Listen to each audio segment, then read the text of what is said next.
வாரம் ஆரவாரம். தமிழ் மொழியோட பெருமை, பாரம்பரியம், தமிழர்களோட கலாச்சாரம், பண்பாடு, ஆக மொத்தம் தமிழ்நாட்டோட சிறப்பு. அதுதான் இந்த நிகழ்ச்சி. அடுத்த தலைமுறைக்கு இதை கொண்டு போய் சேர்க்கணும் அப்படிங்கிறது தான் வாரம் ஒவ்வொரு வாரத்தோட முயற்சி தான் இந்த நிகழ்ச்சி. வணக்கம், இது ழா.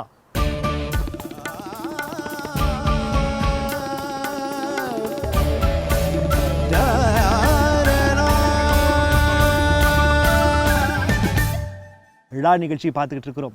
ரயில் போக்குவரத்து அப்படிங்கிறது இந்தியாவில் தவிர்க்க முடியாத ஒரு போக்குவரத்து.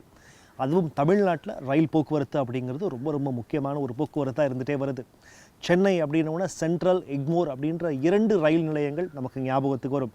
எக்மோர் அப்படிங்கிறது தெற்கு பக்கம் போகிறதும், சென்ட்ரல் அப்படிங்கிறது வடக்கு பக்கம் போகிறதுக்கும் உண்டான ஒரு மிக முக்கியமான ரயில் நிலையங்கள். 2க்கும் ரொம்ப பெரிய வயசாகிடுச்சு, கிட்டத்தட்ட 100 வருஷங்கள் ஆயிடுச்சு. ஆங்கிலேயர் காலத்தில் அமைக்கப்பட்ட முதல் ரயில் நிலையம் எங்கே இருக்குது அப்படின்னு கேட்டால் அதை தான் இப்போ நம்ம பார்க்க போகிறோம். நம்ம சென்னைக்கு வந்த முதல் ரயில் நிலையத்தோட சிறப்பு என்ன, அதனோட கதை என்ன, வரலாறு என்ன, அதை தான் இப்போ நம்ம பார்க்க போகிறோம். பார்க்கலாம்.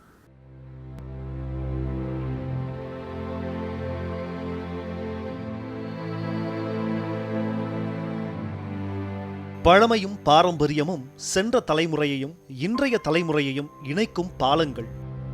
அப்படி பலதரப்பட்ட மக்களை அன்றும் இன்றும் தமிழ்நாட்டில் இணைத்துக் கொண்டிருப்பது ரயில்களும் ரயில் நிலையங்களும்.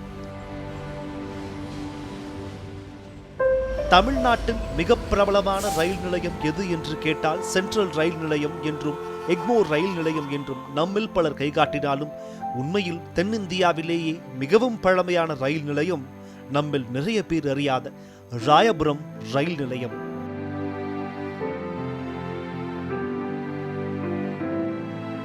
சென்னையிலேயே ரொம்ப முக்கியமான ரயில்வே ஸ்டேஷன் ராயபுரம் தான்.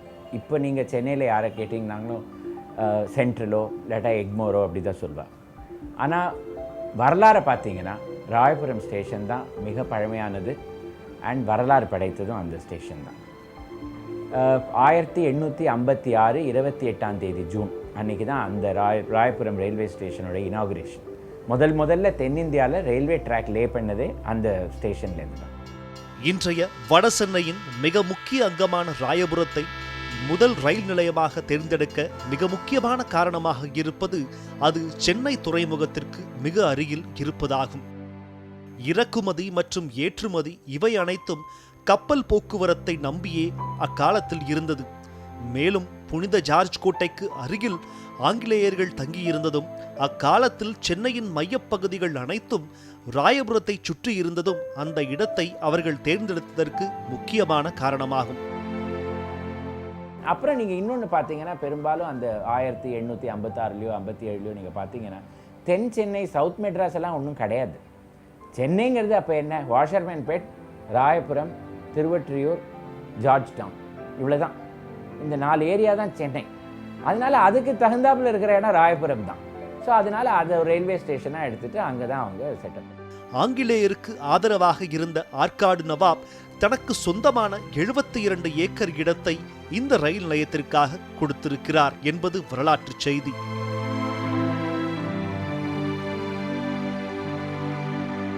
தென்னிந்தியாவில் முதல் ரயில் பயணம் ராயபுரத்தில் இருந்து வாலாஜா ரோட்டிற்கு தான் சென்றுள்ளது. ராயபுரம் ரயில் நிலையம் அமைக்கும் பணி 1853ஆம் ஆண்டு தொடங்கி 3 ஆண்டுகள் நடைபெற்று பின்னர் 1856ஆம் ஆண்டு ஜூன் 28ஆம் தேதி முதலாக ஆரம்பித்தது.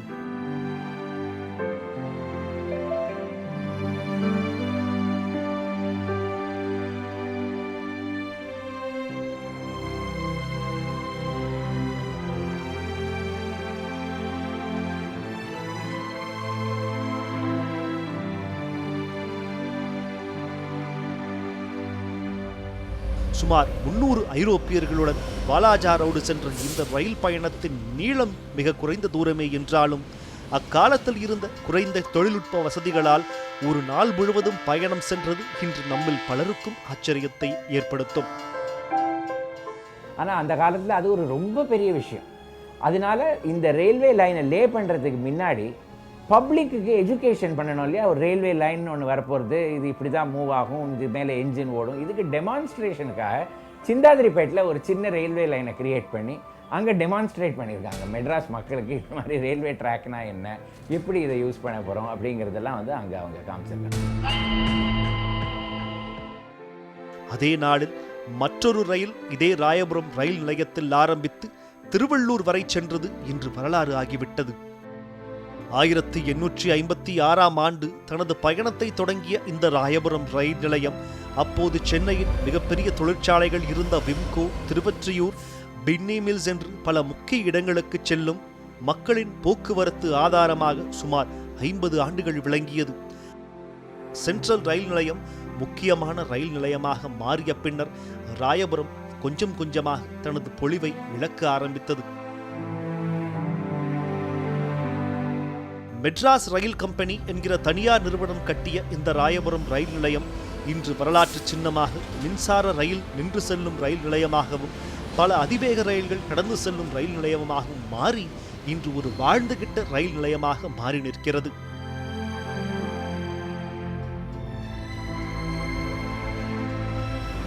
ஒரு காலத்தில் சென்னையில் வாழ்ந்த தமிழ் மக்களின் நாடியாக விளங்கிய இந்த ராயபுரம் ரயில் நிலையம் இந்தியாவின் 2வது மிகப்பெரிய நிலையமாக விளங்கியது.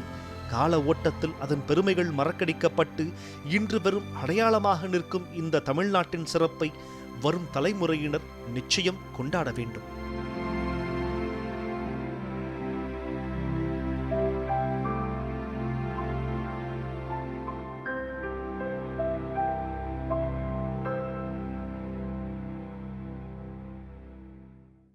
விழா நிகழ்ச்சி பார்த்துட்டு இருக்கிறோம். இயேசுவோட 12 சீடர்கள் ஒருவரான சென்ட் தாமஸ் இறந்த இடம் தான் சென்ட் தாமஸ் மவுண்ட், இப்போ இருக்கிற பரங்கிமலை. எல்லாருக்கும் தெரியும். சில வாரங்களுக்கு முன்பு கூட நம்ம நிகழ்ச்சியில் பார்த்தோம். இந்த சென்ட் தாமஸ் அப்படிங்கிற ஒரு வாழ்ந்த இடம்னு ஒன்று இருக்கணும், அதுதான் சின்னமலை. இப்போ சைதாப்பேட்டையில் பக்கத்தில் இருக்குது. சைதாப்பேட்டை அந்த பகுதிக்குள்ளே தான் இருக்குது சென்னையில். அந்த சின்னமலையில் என்ன பிரபலம், என்ன விதமான சிறப்பு அப்படின்னு தான் இப்போ நீங்கள் பார்க்க போகிறீங்க. ஒருத்தர் வாழ்ந்திருக்கிறாரு, அந்த வாழ்ந்த இடத்துல சில பல அற்புதங்கள்லாம் நிகழ்ந்திருக்குது. அது என்ன அப்படிங்கிறத அந்த சின்னமலையோட சிறப்பே. மதங்களை தாண்டி இங்கே எல்லா மதத்தினரும் எல்லா நம்பிக்கை கொண்டவர்களும் இந்த சின்னமலைக்கு வாழ்க்கையில் கண்டிப்பாக வந்து ஒரு தடவை பார்த்துட்டு போகிறாங்க. வெளிநாடுகளிலிருந்து கூட இந்த சின்னமலைக்கு தினம் தினம் வந்துட்டு போகிறாங்க. இதுலேருந்தே தெரிஞ்சிருக்கிறோம் தமிழ்நாட்டோட சிறப்புகளில் இந்த சின்னமலையும் ஒன்றுண்டு. அதை தான் இப்போ நம்ம பார்க்க போகிறோம். பார்க்கலாம். ஆங்கிலேயர்கள் சென்னையில் கால் பதிக்கும் முன்னரே போர்த்துகீசியர்கள் தான் முதலில் வந்தார்கள் என்பதை நாம் வரலாறு மூலம் அறிவோம். இயேசுவின் சீடர்களில் ஒருவரான சென்ட் தாமஸ் இருந்த இடம் இந்த சென்னைதான் என்பதை அவர்கள் கண்டறிந்து அந்த இடத்தை தேடி வந்தார்கள். அப்படி தேடி வந்தபோது அவர் சின்னமலை என்கிற இடத்தில்தான் வாழ்ந்தார் என்பது சில சான்றுகளின் மூலம் அவர்கள் கண்டுகொண்டார்கள். அவ்வாறு சென்ட் தாமஸ் வாழ்ந்த இடமான இந்த சின்னமலையை புனித தலமாக மாற்ற முயற்சிகள் மேற்கொண்டார்கள்.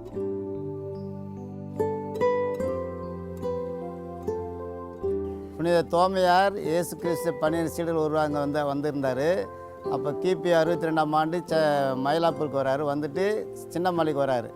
சின்னமலையில் வந்துட்டு அவர் இந்த குகையில் தங்கியிருக்கிறார். தங்கி அப்போ அந்த காலத்தில் காட்டு பகுதியெல்லாம், அந்த காட்டு பகுதியில் இந்த ஒரு குகையை கண்டுபிடிச்சு அவர் ஓய்வு எடுப்பதற்கும் ஜபம் செய்வதற்கும் தியானம் செய்வதற்கும் ஒரு சிறந்த ஒரு இடமாக அவர் தேர்ந்தெடுத்துட்டு இங்கே தங்கியிருந்தார். அடையாறு ஆற்றங்கரையோரமாக அமைந்திருக்கும் ஒரு சிறு மலைக்குன்றுதான் இந்த சின்னமலை.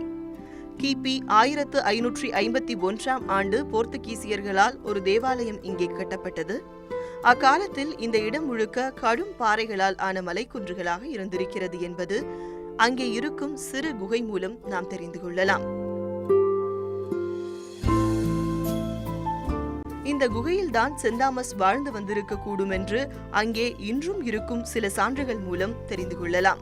இந்த குகையில் சென்ட் தாமஸ் எதிரிகளால் தாக்கப்படும் போது பாறைகளில் கை வைத்து ஏறும்போது அவரின் உள்ளங்கை அங்கே பதிந்து விட்டது என்றும், அதேபோல் அவரின் கால் பாதத்தின் அச்சு அங்கே இருந்த இன்னொரு பாறையின் மீது பதிந்து விட்டது என்றும் சொல்லப்படுகிறது.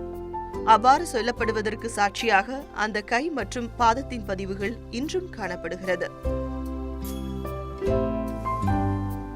மேலும் சென்ட் தாமஸ் மக்களிடம் இந்த மலை உச்சியிலிருந்து பேசிக் கொண்டிருக்கும் போது மக்கள் தாகத்தால் தவித்தார்கள் எனவும், அப்பொழுது சென்ட் தாமஸ் தன்னிடம் இருந்த குச்சியை வைத்து பாறையை தட்டி தண்ணீர் வரவழைத்தார் எனவும் சொல்லப்படுகிறது. இந்த இடத்துடைய ஒரு சிறப்பு அம்சத்தை பார்த்தீங்கன்னாக்கா, இங்கே அவர் குகை ஒன்று சிறப்பு அம்சம் தங்கியிருந்த ஒரு இடம். இரண்டாவது, அவர் போதிக்கும் போது தண்ணி இல்லாமல் இருந்துச்சு. அப்போது தாகம், வறட்சி, மக்களுக்கு அதிகமான வறட்சி ஏற்படுச்சு. போதிக்கும் போது வார்த்தை கேட்க மலை மேலே உட்கார்ந்து இருக்கும்போது அந்த சூடு அதிகமாக இருந்தனால மக்களுக்கு தாகம் ஏற்பட்டுச்சு. அவர் வந்துட்டு அவர் கையில் ஒரு தடி வைத்து கொண்டிருப்பார். இப்போ தடியால் அந்த பாறை ஓங்கி அடிக்கிறாரு. அப்போ ஓங்கி அடிக்கும்போது அந்த தண்ணீர் பொங்கி அப்படி பீரிட்டு வருது, பாறை உடைந்து பீரிட்டு வருது தண்ணி மேலே. அந்த தண்ணியை மக்கள் குடித்து தாகம் தணித்ததாக வரலாற்றை நாங்கள் பார்க்குறோம். அதற்கேற்றாற்போல் இத்தனை ஆண்டுகள் தாண்டியும் அவர்கள் சொல்லும் இடத்தில் சுனை போல் தண்ணீர் சுரக்கிறது என்பது நிச்சயம் நம்மை ஆச்சரியப்படுத்தும். காலப்போக்கில் பல மாறுதல்கள் ஏற்பட்டு 1970ஆம் ஆண்டு வாக்கில் ஒரு வட்ட வடிவமான தேவாலயம் இந்த இடத்தில் எழுப்பப்பட்டுள்ளது. இந்த இடத்துக்கு வந்தது இது ஒரு சுற்றுலா இடமாக இது அறிவிக்கப்பட்டிருப்பதனால இந்த சின்ன மலையும் பெரிய மலையும் பல தரப்பட்ட மக்களுங்க வருகின்றார்கள். மதத்தை கடந்து சாதி இன மொழி வேறுபாடின்றி எல்லாருமே இந்த இடத்த சந்திக்கிறாங்க, ஜெபம் செய்கிறாங்க, அவங்களுடைய தேவைகளை கேட்குறாங்க. அது அவர்களுக்கு பலனளிக்கூடியதாக இருக்கின்றது. இன்று இந்த சின்னமலை உலக அளவில் பிரபலமாக இருப்பதற்கு இந்த ஆலயமும் அதனை சுற்றியுள்ள இந்த அதிசயங்களும் தான் காரணம் என்பது மறுக்க முடியாத உண்மை. நிச்சயம் சென்னைக்கு வருபவர்கள் கண்டிப்பாக பார்க்க வேண்டிய தமிழ்நாட்டின் சிறப்புகளில் சின்னமலையும் ஒன்று. விழா நிகழ்ச்சி பார்த்துக்கிட்டு இருக்கிறோம். பட்டணம் போகிறோம் அப்படின்னாலே அந்த காலத்துலேருந்து இன்னைக்கு வரைக்கும் மெட்ராஸ்க்கு போகிறோன்னு தான் அர்த்தம். மெட்ராஸ் அப்படின்னு சொன்ன உடனே சில பிம்பங்கள்லாம் நம்ம கண்ணுக்கு முன்னாடி நிற்கும். Marina beach, LIC building, Kapaleeswarar கோயில், மயிலாப்பூர், சென்ட்ரல் ரயில் நிலையம், எக்மோர் ரயில் நிலையம், இது எல்லாமே நம்ம கண்ணுக்கு முன்னாடி நிற்கும். இந்த கண்ணுக்கு முன்னாடி நிற்கிற விஷயங்கள் இவ்வளோ இருந்தாலும் சில விஷயங்கள் சில பேருக்கு மட்டும் தான் தெரிஞ்சிருக்கும், சில பேர் மட்டும்தான் போய் பார்த்துருப்பாங்க. அப்படி ஒன்று எக்மோரில் இருக்கிற ஒரு அருமையான ஒரு மியூசியம், தமிழ்நாட்டில் ஆரம்பிக்கப்பட்ட மிக பழமையான புராதனமான அருங்காட்சியகங்களில் இந்த எக்மோர் அருங்காட்சியகமும் ஒன்று. அதைத்தான் இப்போ விழா நிகழ்ச்சியில் பார்க்க போகிறோம். இது வரைக்கும் நீங்கள் பார்க்காத பல விஷயங்கள், பார்க்காத கோணத்திலிருந்து இப்போ நீங்கள் பாருங்கள்.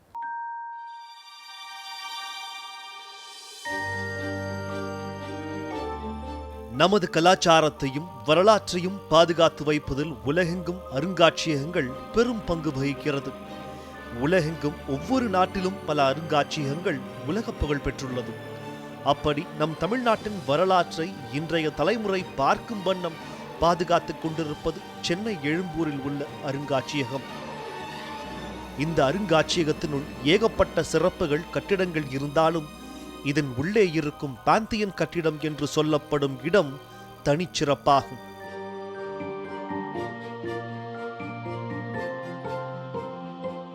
இந்த பிரம்மாண்டமான கட்டிடத்தின் சிறப்பும் வரலாறும் இன்றைய தலைமுறையில் நிறைய பேருக்கு தெரியாது. சென்னையில் பிரபலமான கோவில்களை தவிர நம் பெருமை பேசும் பல கட்டிடங்கள் வெள்ளையர்கள் ஆட்சி காலத்தில் தான் உருவானது என்று வரலாற்றை புரட்டும் போது நமக்கு புரிகிறது. அப்படி உருவானதுதான் இந்த எக்மோர் அருங்காட்சியகமும் அதன் உள்ளே இருக்கும் பாந்தியன் கட்டிடமும். சுமார் 160 வருடங்களுக்கு முன்பு 1846இல் சென்னையில் அருங்காட்சியகம் அமைக்க வேண்டும் என்று முயற்சி எடுத்தவர் அப்போது ஆளுநராக இருந்த ஹென்றி பொட்டிங்கர் என்பவர். 1851 ஜார்ஜ் கோட்டையில் ஆரம்பிக்கப்பட்ட அருங்காட்சியகம் 1854இல் இப்போதிருக்கும் இடத்தில் மாற்றப்பட்டது. எக்மோரில் அருங்காட்சியகம் அமைக்கப்பட்ட இடம் 17ஆம் நூற்றாண்டு வரை பாலே நடனம், இசை நிகழ்ச்சிகள், நாடகங்கள் போன்றவற்றை கண்டுகளிக்கும் இடமாக இருந்தது. இப்படி பல ஆண்டுகள் வெள்ளைக்கார சீமான்களுக்கு பொழுதுபோக்கும் இடமாக இருந்த இந்த பாந்தியன் தோட்டம் அருங்காட்சியகமாகவும் பாந்தியன் கட்டிடமாகவும் மாற்றப்பட்டது. இப்படி பல ஆண்டுகள் வெள்ளைக்கார சீமான்களுக்கு பொழுதுபோக்கும் இடமாக இருந்த இந்த தோட்டம் அருங்காட்சியகமாக மாற்றப்பட்டது. இந்த வளாகத்தில் இருக்கும் பாந்தியன் கட்டிடம்தான் இங்கே இருக்கும் கட்டிடங்களில் மிக பழமையான கட்டிடம். அப்போதிருந்த முகலாய வைஸ்ராய் நவீன் சுல்ஃபிகர் கான் என்பவரிடம் இருந்து விலைக்கு வாங்கப்பட்ட இந்த தோட்டம்தான் அருங்காட்சியகமாக உருமாறியது. பல சுவாரஸ்ய கதைகள் கொண்டது நம் அருங்காட்சியகம். ஆரம்பத்தில் இந்த அருங்காட்சியகத்தில் சிறுத்தை உள்ளிட்ட பல மிருகங்கள் இங்கே இருந்திருக்கிறது என்பது பலருக்கும் தெரியாத செய்தி. 1856 வாக்கில் சுமார் 360 மிருகங்கள் இங்கே இருந்திருக்கிறது. ஆனால் பொதுமக்கள் நிறைய பேர் வர ஆரம்பித்த பிறகு அப்போதிருந்த கவர்னர் மிருகங்களை வேறு இடத்திற்கு மாற்றும் உத்தரவின் பேரில் 1863ஆம் ஆண்டு முதல் இதை முழுக்க முழுக்க அருங்காட்சியகமாக மாற்றினார்கள். தற்போது அருங்காட்சியகத்தின் வளாகத்தினுள் இருக்கும் இந்த பாந்தியன் கட்டிடம் சிற்பக்கலை கூடமாக இருந்து வருகிறது. முழுக்க முழுக்க பர்மா தேக்கு என்று சொல்லப்படும் உயர்ந்த மரத்தினாலானது இங்கிருக்கும் பாலேஹால் என்கிற கட்டிடத்தின் மேற்கூரைகள். ஒரு காலத்தில் ஆங்கிலேயர்கள் ஆடி பாடிய இந்த இடத்தில்தான் தற்போது சென்னை அருங்காட்சியகத்தின் மிகப்பெரிய பொக்கிஷங்கள் வைக்கப்பட்டுள்ளன. மேலும் கடந்த சில வருடங்களுக்கு முன்பு பல லட்சம் ரூபாய் செலவில் இங்கே உருவாக்கப்பட்ட மிகப்பெரிய டைனோசர் மிருகத்தின் மாதிரி குழந்தைகளையும் பெரியவர்களையும் இங்கே பரவசமூட்டிக் கொண்டிருக்கிறது. இப்படி காலம் காலமாக பல தலைமுறைகளை கண்ட இந்த கட்டிடம் உருவாக்கப்பட்டது ஆங்கிலேயரின் கைவண்ணத்தின். ஆனாலும் அது இருக்கும் இடம் தமிழ் மண் என்கிற வகையில் எப்போதும் நமக்கு பெருமை சேர்த்து கொண்டே இருக்கும் என்பதில் சந்தேகமில்லை. ஒரு காலத்தில் காஞ்சிபுரத்தை தலைநகரமாக கொண்டு ஆட்சி புரிந்த பல்லவர்களோட நிலப்பகுதியில் ஒரு நிலப்பகுதியாக அமைஞ்சது தான் இப்போ இருக்கிற சென்னை.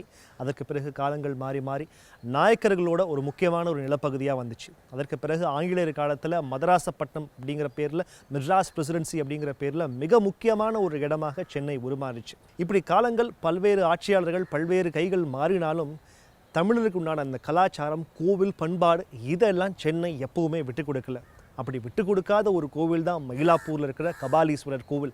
அந்த கோவிலை பற்றி சொன்னால் நாள் முழுக்க பேசிக்கிட்டே போகலாம். பல நூறு ஆண்டுகள் பெருமை வாய்ந்த இந்த கபாலீஸ்வரர் கோவில் பற்றி தான் இப்போ நம்ம நிகழ்ச்சியில் பார்க்க போகிறோம். வாங்க பார்க்கலாம்.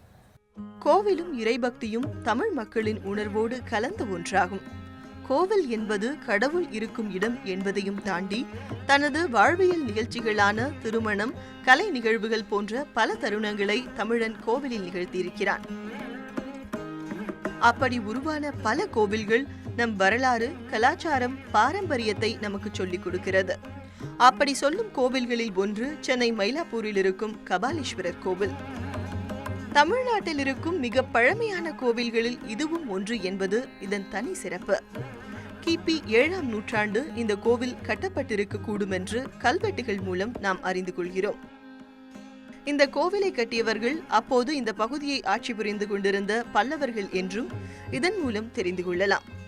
ஆனால் இக்கோவிலின் ராஜகோபுர அமைப்பை பார்த்தால் அது இக்கால திராவிட கட்டிடக்கலை அமைப்பாக தோன்றுவதால் இடையில் இந்த கோவில் சில பெரிய மாறுதல்களை சந்தித்திருக்க கூடும் என்று நிச்சயம் யூகிக்க முடிகிறது. 7ஆம் நூற்றாண்டில் கடற்கரையில் இந்த கோவில் இருந்ததாக திருஞான சம்பந்தர் தனது பூம்பாவை பதிப்பகத்தில் 6ஆம் பாடலிலும், அருணகிரிநாதர் தனது திருப்புகழில் 697வது பாடலிலும் குறிப்பிட்டிருப்பார்கள். ஆனால் கடற்கரை கோவிலாக இருந்த இந்த கபாலீஸ்வரர் கோவில் பின்னாளில் நடந்த கலாச்சார மாற்றத்தில் இப்போது இருக்கும் இடத்தில் விஜயநகர அரசர்களால் 16ஆம் நூற்றாண்டில் கட்டப்பட்டிருக்கலாம் என்று சொல்லப்படுகிறது. எது எப்படி இருந்தாலும் தனக்குள்ளே இந்த கோவில் பொதித்து வைத்திருக்கும் தொன்மையும் பண்பாடும் மிக அழகானது. திராவிட கட்டிடக்கலை முறைப்படி மிக உயர்ந்த ராஜகோபுரம், மேற்கு மற்றும் கிழக்கு நுழைவாயில் என்று 2 நுழைவாயில் கொண்டது இந்த கோவில். இந்த கோவிலின் மூலக்கடவுள் சிவனாக இருந்தாலும் கோவிலுக்குள் பல சன்னதிகள் என்று சொல்லப்படும் மற்ற கடவுள்களுக்கான சிறிய கோவில்கள் நிறைய இருக்கின்றது. கோவிலின் உள்ளே நுழைந்தவுடன் இருக்கும் நர்த்தன கணபதி, அதனைத் தொடர்ந்து இருக்கும் அண்ணாமலையார் சன்னதி, பழனி முருகன் சன்னதி என்று இருக்கிறது. அதேபோல் அருணகிரிநாதர் சிலையும் திருஞான சம்பந்தர் பூம்பாவை சன்னதியும் இங்கிருக்கும் மிக முக்கியமான ஒன்றாகும். இறைவனின் வாகனங்கள் என்று சொல்லப்படும் நந்தி, யானை, மயில், ஆடு என்று பல வாகனங்கள் கோவிலின் உள்ளிருக்கிறது. கோவிலின் மேற்கூரையில் செய்யப்பட்டிருக்கும் வேலைப்பாடுகள், தூண்களில் செய்யப்பட்டிருக்கும் பல வேலைப்பாடுகள் தமிழனின் கட்டிடக்கலையை உலகம் உணரச் செய்கிறது. இந்த மயிலாப்பூர் கோவிலின் முன்புள்ள இந்த கோவில் குளமும் இன்று ஒரு முக்கியமான இடமாக மாறிவிட்டது. இங்கு பங்குனி மாதத்தில் நடக்கும் மகா உற்சவம் என்கிற திருவிழாவுக்கு உலகெங்கும் இருக்கும் பக்தர்கள் வருவது இந்த கோவிலின் சிறப்பை நமக்கு சொல்கிறது.